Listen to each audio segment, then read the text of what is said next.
තෙවන පන්දුවාර 50 තරගයේ ශ්‍රී ලංකාවට විශිෂ්ට ජයග්‍රහණයක් දසුන් ශානකගෙන් කඩලු 6ක් මේ දිනවල බටහිර ඉන්දිය කොදෙව් දේශයේදී පැවැත්වෙන ශ්‍රී ලංකා වෙස්ට් ඉන්දීස් තරගමාලාවේ තරග තුනකින් සමන්විත පන්දුවාර 50 ප්‍රථම තරගයේ අති විශිෂ්ට ජයග්‍රහණයක් ලබා ගැනීමට ශ්‍රී ලංකා කණ්ඩායම සමත් වුණා. ඒ ලකුණු 41ක විශිෂ්ට ජයග්‍රහණයක්.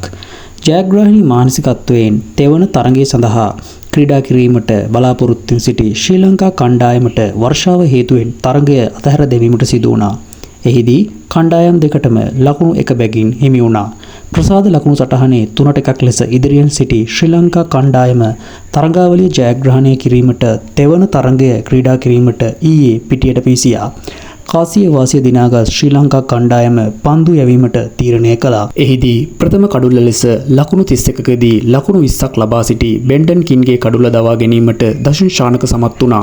දෙවන කඩුල්ල ලෙස ෂායි හෝප් ලකුණු 49කට දැවී ගියා. එම කඩුල්ල දවා ගැනීමට වනිදු හසරංග සමත් වුණා. 25 වන පන්දු වාරය නිමා වන විට ලකුණු 122ක් ලබා සිටි බටහිර ඉන්දිය කොදෙව්වන්ගේ ඉතිරි කඩලු 8 පන්දු වාර 50 අවසන් වන විට ලකුණු 256ක් තුල දවා ගැනීමට ශ්‍රී ලංකා පන්දු යවන්නන්ට හැකි වුණා. එහිදී විශිෂ්ට දක්ෂතාවයක් දැක්වූ දතුන් ශානක ලකුණු 45කට කඩලු 6ක් දවා ගැනීමට සමත් වීම කාගේත් කතාබහට ලක් වුණා. ඉතිරි කඩලු වනිදු හසරංගට 2ක් සහ දුෂ්මන්ත චමීරට කඩලු 2 බැගින් බෙදී ගියා. පිළිතුරු ඉනිම ක්‍රීඩා කිරීමට පිටියට පිවිසි ශ්‍රී ලංකා කණ්ඩායමේ ප්‍රථම කඩුල්ල ලෙස පැතුම් නිස්සංක ලකුණු 29කට දැවී ගියා. දෙවන කඩුල්ල ලෙස කුසල් මෙන්ඩිස් ලකුණු නොලබා ක්‍රීඩා පිටියට හරවා යැවීමට කොදෙව් පන්දු යවන්නන්ට සමත් වුණා. තෙවන කඩුල්ල කමිදු මෙන්ඩිස් දැවී ගියා.